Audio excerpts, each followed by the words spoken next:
Si tu as bien suivi ce qu'on a fait avant, normalement en fait cet exercice ne devrait pas te poser beaucoup de problèmes. Alors, on considère une fonction rationnelle qui est donc définie par f de x égale 2x carré moins 5x plus 2 sur x. Donc elle est définie sur R étoile, donc sur l'ensemble des réels privés de 0. CF est sa courbe représentative, d'accord, dans un repère orthonormal. Montrer que f est dérivable en tout point où elle est définie et que quel que soit le réel x différent de 0, f' de x égale 2 facteurs de x carré moins 1 sur x carré. Ok, bon, là on va tout simplement dire f est une fonction rationnelle qui est définie sur R étoile, elle est donc dérivable sur R étoile, point barre à la ligne. Ensuite, donc, quel que soit x, donc ici, appartenant, bien sûr, donc quel que soit x appartenant à R étoile, virgule, on a la dérivée, donc ici c'est de la forme u sur v, bien sûr. Et la dérivée de u sur v, c'est u'v moins v'u sur v carré. Allez, on dérive, c'est parti, on y va, f' de x donc égale, hop, u c'est u de x en fait, c'est 2x carré moins 5x plus 2, et v, je parle du dénominateur, c'est-à-dire x. Alors on y va, u'v, donc ça nous fait du 4x moins 5 facteur de x, moins la dérivée de x qui donc vaut 1, fois 2x au carré moins 5x plus 2, et tout ça sur v carré, c'est-à-dire x au carré. On obtient donc 4x au carré, je développe tout simplement, moins 5x, moins 2x carré, plus 5x, moins 2. En fait, je me contente simplement d'enlever le moins qui est devant la parenthèse, et ainsi je change tous les signes. On obtient donc ce que je viens d'écrire. Ainsi, quel que soit x différent de 0, f' de x est donc égal à 2x carré moins 2. Et tout ça sur x carré. Il n'y a plus qu'à mettre en facteur 2 pour obtenir la forme demandée. Donc là c'était très facile, d'accord, on met en facteur par 2 et on obtient 2 facteurs de x carré moins 1 sur x carré. Ok, donner le tableau de variation de f et préciser les extrémums locaux éventuels. Il n'y a pas de souci, f' ici, d'accord, ne va dépendre que de x carré moins 1. Alors ici, qu'est-ce qu'on voit? On voit que quel que soit x différent de 0, de toute façon, x carré, on le sait, c'est strictement positif. 2, c'est strictement positif. Donc, formule habituelle, f' de x est du signe de x carré moins 1.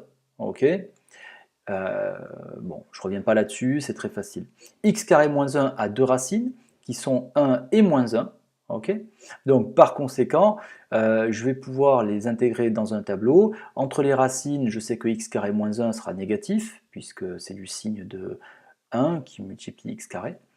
Et ça sera positif à l'extérieur, et ainsi on va obtenir les variations de notre fonction. Les extrémums locaux, bien sûr, on les retrouve où? On les retrouve en moins 1 et 1, puisque c'est en moins 1 et 1 que la dérivée va venir s'annuler et changer de signe.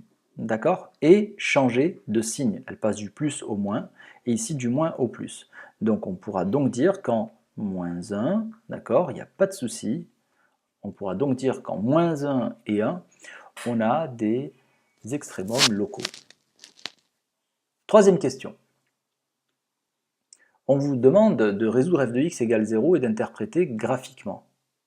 Alors, résoudre f de x égale 0, ça veut dire quoi en fait? On est en train de chercher quoi quand on résout f de x égale 0 graphiquement parlant?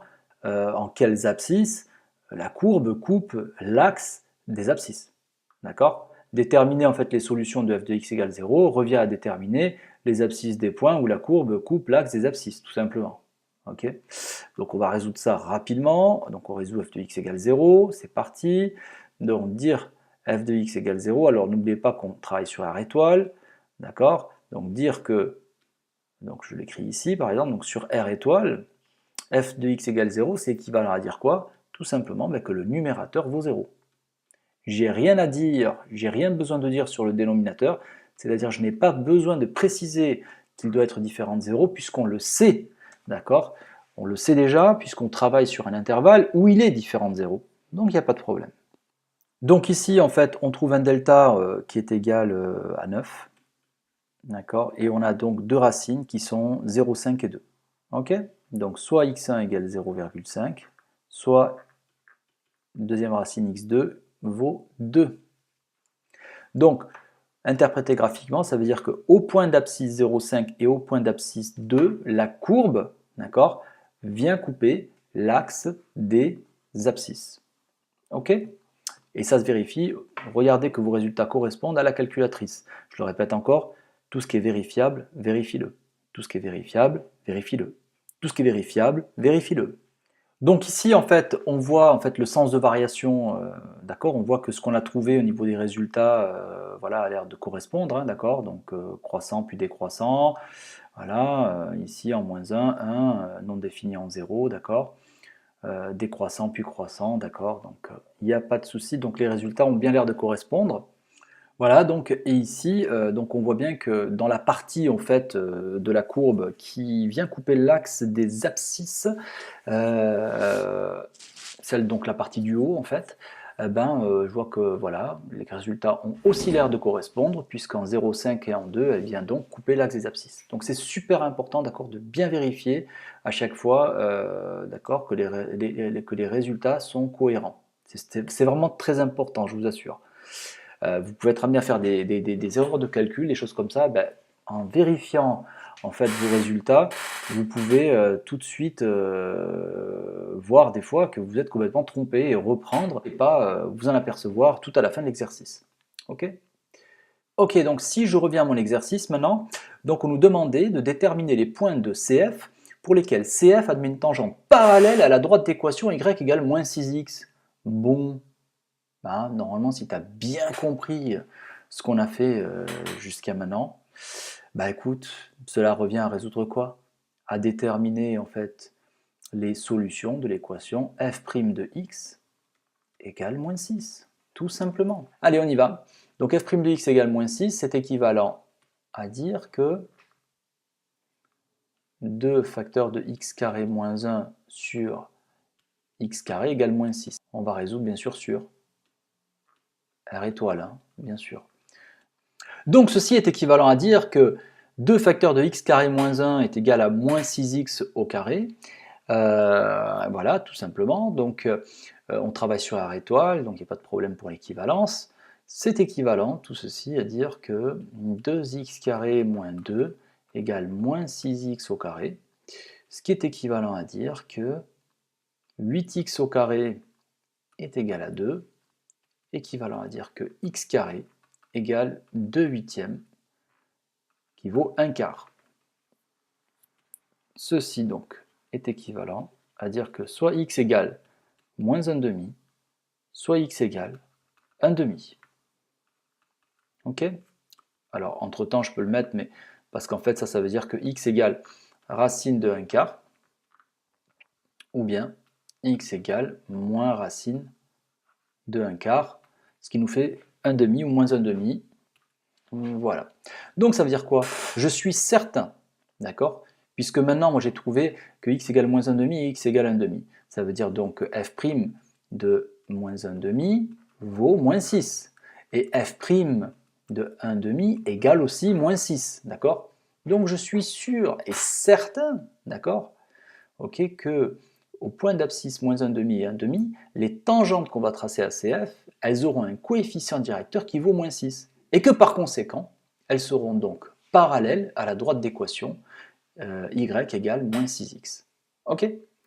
Donc on peut déterminer maintenant leur équation.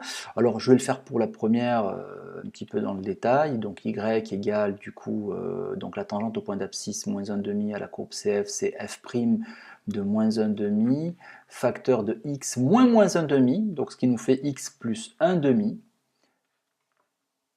plus f de moins 1 demi. Voilà. On obtient donc moins 6 facteur de x plus 1 demi plus f de moins 1,5. Alors f de moins 1,5, on obtient donc, on va obtenir moins 10. Donc je ne me casse pas la tête, hein, je rentre ma fonction à la calculatrice, d'accord, je fais un petit tableau et j'obtiens les valeurs que je veux. Donc y est égal moins 6x, moins 6,5, c'est-à-dire finalement ça me fait moins 3 plus moins 10, ça nous fait moins 13. Ok? Donc ça c'est ma première équation, l'équation de la tangente au point d'abscisse moins 1,5. Et maintenant, pour l'équation de la tangente au point d'abscisse 1,5, d'accord? Donc là j'écris directement, ça me fait moins 6 facteur de x moins 1,5 plus f de 1,5, et f de 1,5 c'est 0. Donc je vais le laisser comme ça, c'est 0. Donc ça me fait y égale moins 6x plus 6,5, c'est-à-dire plus 3, tout simplement. Voilà, donc j'obtiens ces deux équations. Ok, ce sont les équations des tangentes au point d'abscisse, moins 1,5 et 1,5, à la courbe CF. Et ces tangentes, elles sont parallèles à la droite d'équation y égale moins 6x. D'accord, n'oubliez pas, surtout de tracer ces tangentes à la calculatrice pour voir si tes résultats correspondent. Ok, c'est super important ce que je te dis là. Donc voilà ici ce que l'on obtient, d'accord, on a ici tout en vert, on a y égale moins 6x, et en bleu, on a donc les droites d'équation y égale moins 6x plus 3 ici, et y égale moins 6x moins 13 ici, et notre courbe en rouge, voilà. Donc on voit qu'elles ont bien l'air d'être des tangentes, et on voit aussi que elles ont bien l'air parallèles, et parallèles notamment à la droite d'équation y égale moins 6x. Voilà, donc c'est important, voilà, de vérifier la cohérence des résultats. Voilà, exercice suivant.